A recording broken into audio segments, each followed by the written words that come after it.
MBK 1:4 Duryodhana begins his evil schemes. Chapter 4 Duryodhana begins his evil schemes. The Pandavas began to enjoy a life in Hastinapura.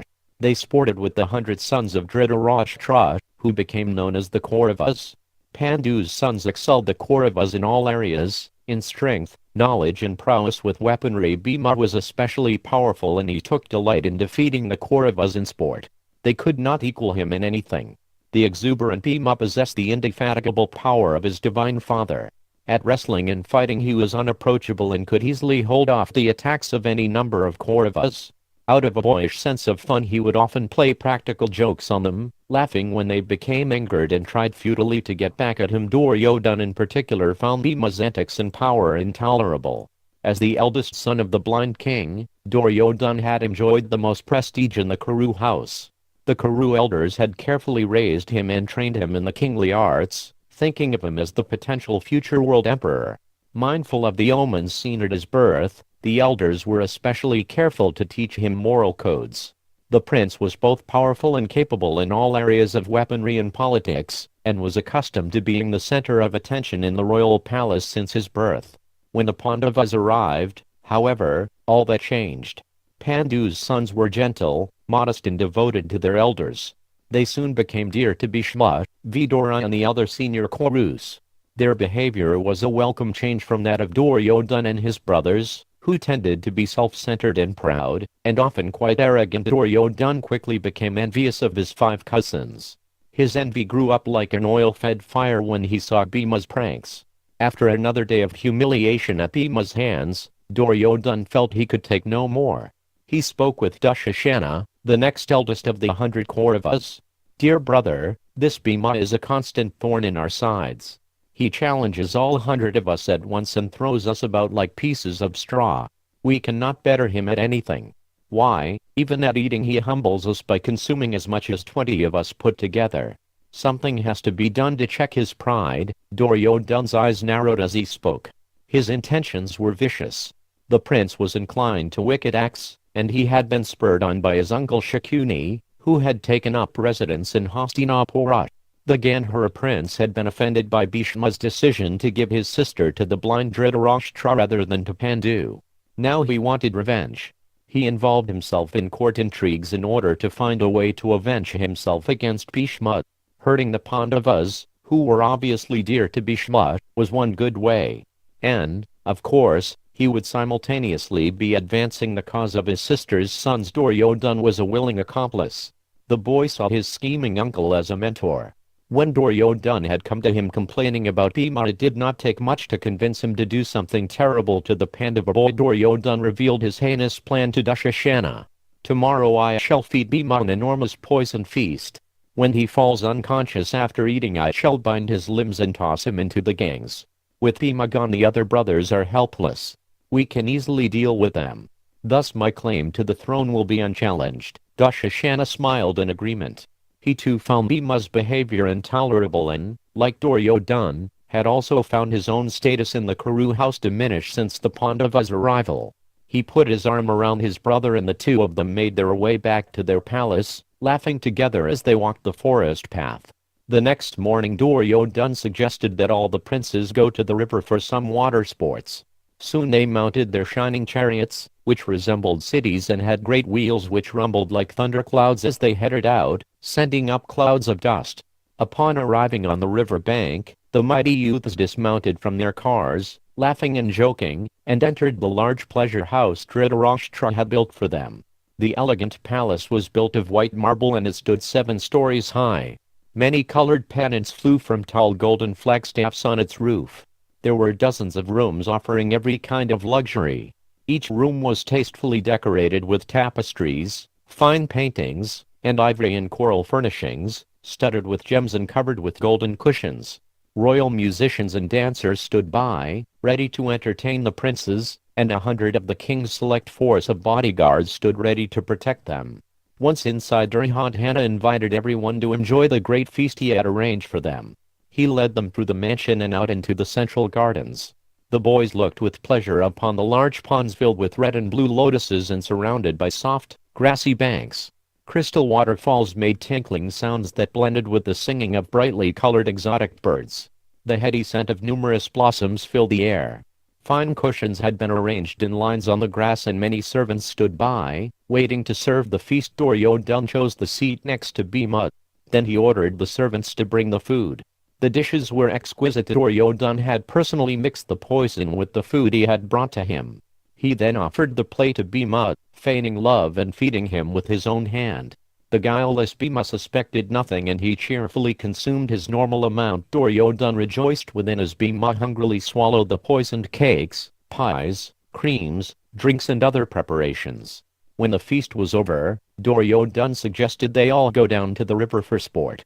The boys raced to the river in great joy. They wrestled and rolled about on the ground, tossing each other into the clear blue water of the river. As usual, Bhima was the most energetic. The poison did not appear to have affected him. The prince, who stood head and shoulders above his peers, was a peerless wrestler. Anyone who approached him quickly found themselves sailing through the air and landing in the water. Bhima would then dive in and create huge waves by thrashing his arms. The other princes were then dunked under the waters by the playful Bhima. Late in the afternoon the boys began to tire. They came out of the water and dressed themselves in white robes, adorned with gold ornaments. Then they wearily made their way back to the mansion to spend the night. Bhima had consumed enough poison to kill 100 men, but it was not until evening that the wind god's son began to feel its effects. As night fell he felt so drowsy that he decided to lay down by the river and rest. Gradually he lapsed into a deep sleep. When the other princes had gone back to the mansion, Duryodhan saw his opportunity. Along with Dushashana, he bound Bhima's arms and legs with strong cords. Looking furtively around, the brothers quickly rolled the unconscious prince into the river. Bhima sank to the bottom of the river and was carried by underwater currents. The celestial abode of the divine serpent beings, the Nagas, could be reached through the gangs, and Bhima was swept along a mystical path right into their midst. At once the snakes began to bite the humans so suddenly arrived among them. Their virulent poison proved to be the antidote to the plant poison Duryodhan had administered. Bhima slowly came back to his senses as the effect of the poison wore off. He woke to find himself on a strange river bank, surrounded by large serpents bearing their fangs. Bhima burst the cords binding his limbs. He picked up the snakes and dashed them to the ground. He pressed some into the earth with his feet and hurled others to a distance. Seeing him render dozens of snakes unconscious, the others fled away in terror. The Nagas went quickly to their king, Vasaki. With fearful voices they said, "O king, a human fell among us, bound with cords. Perhaps he had been poisoned, for he was unconscious. When we bit him he regained his senses and overpowered us. You should go to him at once." Vasaki assumed a human form, rose from his bejeweled throne, and walked gracefully out of his palace. Arka, a Naga chief, went with him. Arka had long ago lived upon the earth in human society. He was Kunti's great-grandfather and he immediately recognized Bhima as his great-grandson. Smiling, he introduced himself and embraced the prince. Seeing this, Vasaki was pleased and said to Arka, "What service can we render this boy? Let us give him an abundance of gems and gold." Arka looked at the powerful Bhima and replied, "I think this prince would be best served by us if we let him partake of our rasa." Vasaki agreed. Bringing Bhima back to his palace, he arranged for pots of the ambrosial rasa to be brought for him. This drink was distilled from celestial herbs and by drinking even one pot a man would become permanently endowed with the vigor and strength of 1,000 elephants. The Nagas placed a number of pots in front of Bhima and invited him to drink. Bhima sat facing the east and, as he always did before eating or drinking, offered prayers to the Lord. He then lifted one of the large pots of rasa and quaffed it down in one gulp. The Nagas watched in amazement as Bhima drank 8 pots of the divine elixir, each in a single draught. Even the most powerful among them would not have been capable of such a feat. After Bhima had satisfied himself with the rasa, he again felt drowsy. Vasaki offered him a celestial bed and the prince lay down. He remained in deep sleep for 8 days as his body assimilated the rasa. On the 9th day he awoke, feeling strong beyond measure. The Nagas told him that the rasa had given him the strength of 10,000 elephants. He would now be invincible in battle. Vasaki told Bhima to bathe in the nearby sacred waters of the Mandakini, then dress himself in the robes the Naga king had brought for him. He should then quickly return to his home as his kinsfolk were in much anxiety about him. After he had bathed and eaten the celestial foods the Nagas provided, Bhima, dressed in white silks and gold ornaments, was led to the river. They entered with Bhima and within moments they brought him out of the water near the place where he had been pushed in. Filled with wonder, Bhima ran back to Hastinapura. In the city Kunti saw her sons arrive back without Bhima. The other princes were surprised that he was not already there. They had assumed he must have gone ahead without them. Duryodhana and Dushasana feigned concern, but secretly they rejoiced, thinking Bhima to be dead. The virtuous-minded Yudhishthira believed that others were as honest as he was. Suspecting nothing, he told his mother, "We searched for Bhima in the gardens and mansion for a long time. We went into the woods and called out for him.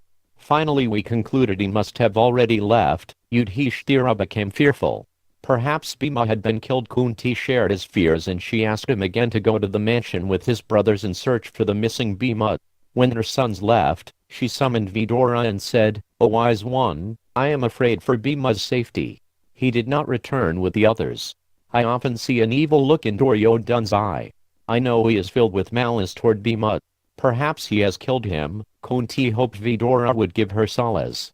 His words were always deeply considered and comforting. Vidura did not disappoint her.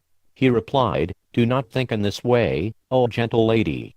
The great Rishi Vyasadeva has said that your sons will be long-lived. His words can never be false. Nor indeed can those of the gods, who have predicted a great future for your sons. Still, Vidura remember the omens surrounding Duryodhana's birth." He warned Kunti to be on her guard. The evil prince might try anything. For 8 days Kunti and her sons waited anxiously for any news of Bhima. Then early on the 9th day they saw him running toward them, his white silks flowing in the wind. He came straight to Kunti and bowed at her feet. As he rose each of his brothers embraced him warmly. With tears of joy they eagerly asked where he had been. Bhima knew everything about the circumstances by which he had come to be in the river. When he had found himself bound with cords he had suspected the envious Duryodhana. Vasaki had confirmed his suspicions. The Naga king could see everything by virtue of his divine sight. Bhima related the whole story to his brothers, how he had gone to the Naga kingdom and been given the Rasa. The brothers could understand that even though the Kauravas had plotted Bhima's death, somehow by the arrangement of providence he had become most fortunate. Yudhishthira was shocked to learn of his cousin's antagonism. He considered the situation carefully. If their elders were informed of what had occurred, then there would be open enmity between the princes. Duryodhana would certainly try to dispose of them as quickly as possible. And the Pandavas' position was not strong. Their father was dead and Dhritarashtra was the king. He doted on Duryodhana and his other sons, and it was unlikely he would side against his own sons. To protect his nephews, Yudhishthira ordered his brothers to remain silent. They should tell no one about what had occurred. Kunti, however, confided in Vidura. He advised her to follow Yudhishthira's suggestion. Thus the Pandavas said nothing, but from that day forward they became vigilant, always watching the Kauravas, especially Duryodhana and Dushasana. Besides Gandhari's 100 sons, Dhritarashtra had conceived another son by a servant maid who had waited on him during his wife's lengthy pregnancy. Unlike his half-brothers, this boy, Ujjayi, felt no envy or antagonism toward the Pandavas. One day he secretly informed Yudhishthira that Duryodhana, who had been deeply disappointed to see that his plan to kill Bhima had failed, had again cooked a large quantity of the deadly Dratira poison into Bhima's enormous meal. Bhima laughed when he heard the news. Having drunk the Naga's celestial elixir, he had no fear of Duryodhana.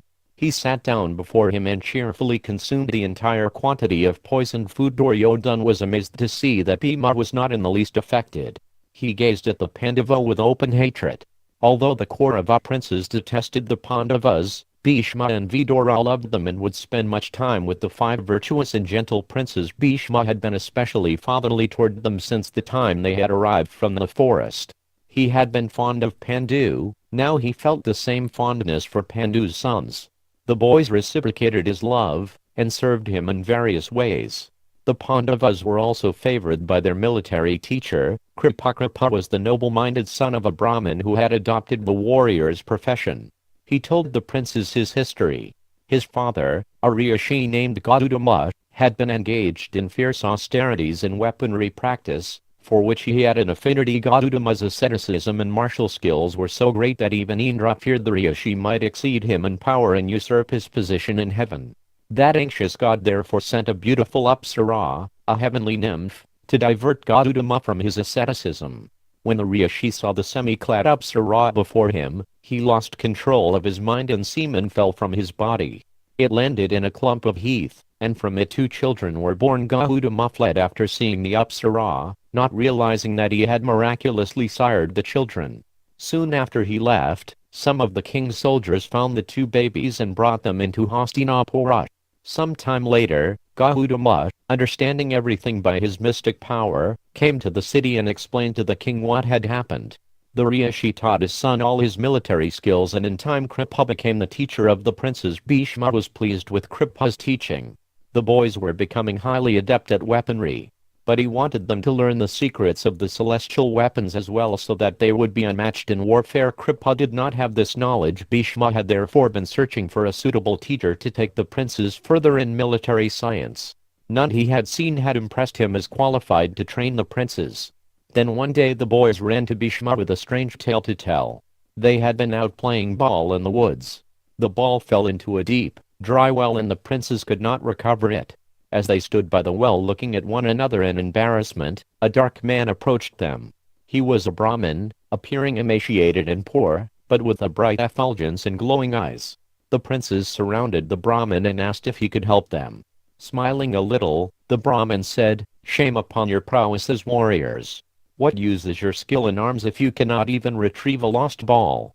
If you give me a meal I'll recover the ball, as well as this ring of mine." He then took off his ring and threw it into the well. Yudhishthira said to him, "O Brahmin, if you can recover the ball and the ring, then, with Kripa's permission, we shall ensure that you are maintained for your whole life." The Brahmin took a handful of long grasses and said, "Watch as I invest these grasses with the power of weapons.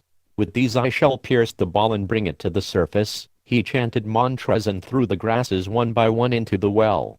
The first one pierced the ball and each subsequent blade he threw stuck into the last one to form a long chain.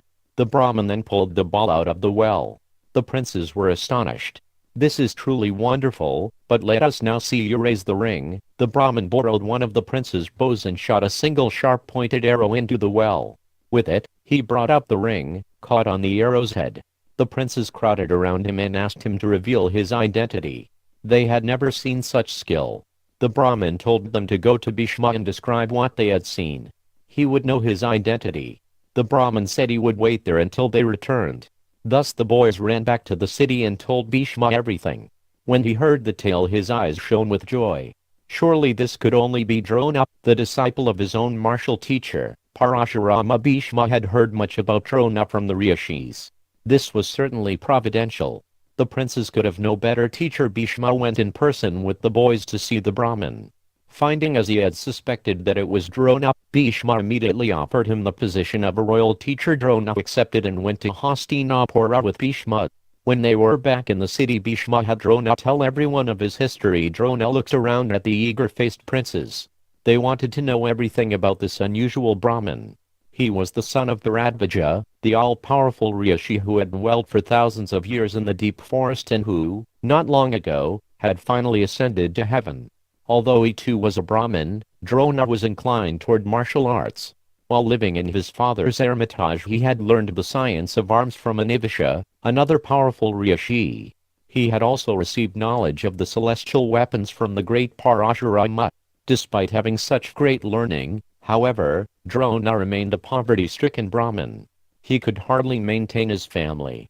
Thus he had been on his way to Hastinapura hoping to be engaged as the prince's teacher. Bhishma said, "Make your residence here in the city. You shall enjoy every luxury along with the Kurus. Indeed the Kurus are at your command. Whatever wealth, kingdoms and followers that belong to our house are also yours. O best of Brahmins, it is our good fortune you have arrived here." Drona was given a large, well-furnished house, stocked with everything enjoyable and attended by many servants. He then brought his wife and son to Hastinapura to live among the Kurus with him, and he accepted both the Pandavas and Kauravas as his disciples. Drona taught the princes everything he knew about weaponry. The boys practiced every day from dawn till dusk. As the news of his martial school spread, princes from other kingdoms also came to learn from the famous Drona. The Vrishnas, the Anhikas and other famous and powerful dynasties sent their princes to Drona and he accepted them all as his pupils. Soon Drona had thousands of students. Among all the boys Arjuna excelled at his lessons. He remained always at Drona's side, eager to learn any little skill or extra tips. His ability, speed, perseverance and determination were unequaled by the other princes. Arjuna became foremost. Drona felt none could match his skills. Out of his natural fatherly affection, Drona also wished to impart extra lessons to his own son, Ashvatthama. He gave all the princes narrow-mouthed water pots and asked them to fill them at the river, but to his own son he gave a wide-mouthed pot so he could return first and receive extra teaching. Arjuna realized Drona's intentions and he filled his own pot with a celestial water weapon, and thus returned before Ashvatthama. Drona smiled when he saw Arjuna's determination. His desire to learn from his preceptor was beyond compare. Arjuna always carefully worshipped Drona and was attentive to his every command. Because of his devotion to studies and his guru, he became Drona's favorite student. Once Arjuna was eating his meal at night. Suddenly the lamp blew out. It was pitch black. Arjuna continued to eat as if nothing had happened. As he did so, he realized that simply by habit he was able to place the food in his mouth, although he could see nothing in the darkness. He then began to practice with his bow and arrows in the night, aiming at invisible targets. When Drona saw this dedication he was overjoyed. He told Arjuna, "I shall make you unmatched upon the earth. No warrior shall be your equal." Drona then taught Arjuna how to fight on horseback, on an elephant, from chariots and on the ground. He showed him all the skills of fighting with clubs, swords, lances, spears and darts, as well as many other types of weapons. Drona also taught him how to contend with any number of warriors fighting at once. As Drona promised, his skill soon became without compare on earth. One day, a prince of the Nishita tribe of forest dwellers asked Drona to teach him. His name was Ekaluvaya. Drona replied that his school was only for kings and princes. Ekaluvaya went away dismayed. Strongly desiring greatness in martial sciences, he practiced alone in the woods. He built an effigy of Drona and worshipped him daily, praying to him for skills at weaponry. Gradually he became an expert archer. Once, as he was practicing, a dog began to bark loudly and disturb him. Immediately he released 7 arrows, even without seeing the dog, and sealed the animal's mouth. It so happened that Arjuna and his brothers were in the woods at the time and they saw the dog, its mouth closed with arrows. They marveled at this and wondered who was responsible for such a feat. Soon they came upon Ekaluvaya and, seeing the dark-skinned Nishita, smeared with filth, his hair matted, they asked him who he was. He replied, "I am Ekaluvaya of the Nishitas, a disciple of Drona. I practice alone in these woods with a desire to become the best of archers." Arjuna was seized with anxiety. This boy posed himself as a disciple of Drona, even though he had been rejected by him. It was completely against all religious principles. No one could claim to be a disciple of a guru unless he was accepted as such by that teacher. And Ekaluvaya had even flouted his so-called guru's order. Drona had told Ekaluvaya that he could not be his student. The Nishadha clearly had no devotion to Drona, despite his outward show of dedication, as he did not accept Drona's order. How then could he be allowed to present himself as Drona's disciple, and practically his best one at that? His skills were astonishing, but they had been gained by disobedience. Arjuna went at once to his guru to inform him. After bowing at Drona's feet, Arjuna said, "O Master, embracing me to your bosom you told me that I shall be the best of all your students. By your grace this has become true. But I see you have another disciple, the mighty Nishita Prince Ekaluvaya, whose skills approach mine. The warrior practices alone in the forest, worshipping your holy feet. Has he become my equal?" Drona was immediately perturbed. He remembered dismissing Ekaluvaya and he could understand Arjuna's intimations and anxiety. After thinking for some moments he replied, "Come with me, Arjuna. We shall see today what caliber of disciple is this prince." Drona went at once with Arjuna into the woods. When Ekaluvaya saw them approach he fell to the ground and touched Drona's feet. Then he stood before Drona with folded palms, saying, "My lord, I am your disciple. Please order me as you will." Drona looked with surprise at Ekaluvaya and at his own effigy nearby. He recalled the day the forest prince had come to him and been turned away. Drona was angered that he was now claiming to be his student. The Kuru preceptor had not desired to impart any martial skills to Ekaluvaya. Generally the lower caste tribes people lacked the virtuous qualities of royalty, and they did not follow the Vedic religion. To give a low-class man great martial power could be dangerous. Drona had been especially concerned about Ekaluvaya, as the Nishadha tribe did not cooperate with the Kuru's virtuous rule. Drona would not accept any princes into his school if they belonged to races antagonistic to the Kurus. Drona stood thinking for some time. His first assessment of Ekaluvaya had obviously been correct. The Nishadha had shown himself to be lacking in virtue by falsely posing as his disciple. Clearly he desired only to be great, known as a student of the famous teacher, but not to actually obey him. Smiling a little, Drona said to the Nishadha, "O hero, if you really wish to be my disciple, then you must give me some dakshina. The disciple should be prepared to give anything to his guru.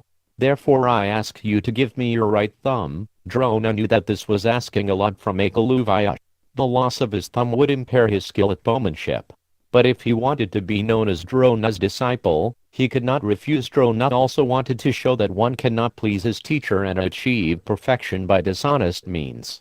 By taking Ekaluvaya's thumb, he was also removing any threat he or his race might pose to the Kurus. Drona looked expectantly at the Nishadha prince. Ekaluvaya immediately took out his hunting knife. Although he had been unable to accept Drona's first order, the prince did not want to be considered at fault for failing to give dakshina to his guru. And he knew that all his knowledge and skills would be nullified if he refused Drona's request. Without the least hesitation, he cut off his thumb and handed it to Drona. Drona took the thumb and thanked the prince. Raising his hand in blessing, he turned and walked quickly away, followed by a relieved Arjuna. With his firm action, Drona had clearly upheld religious principles.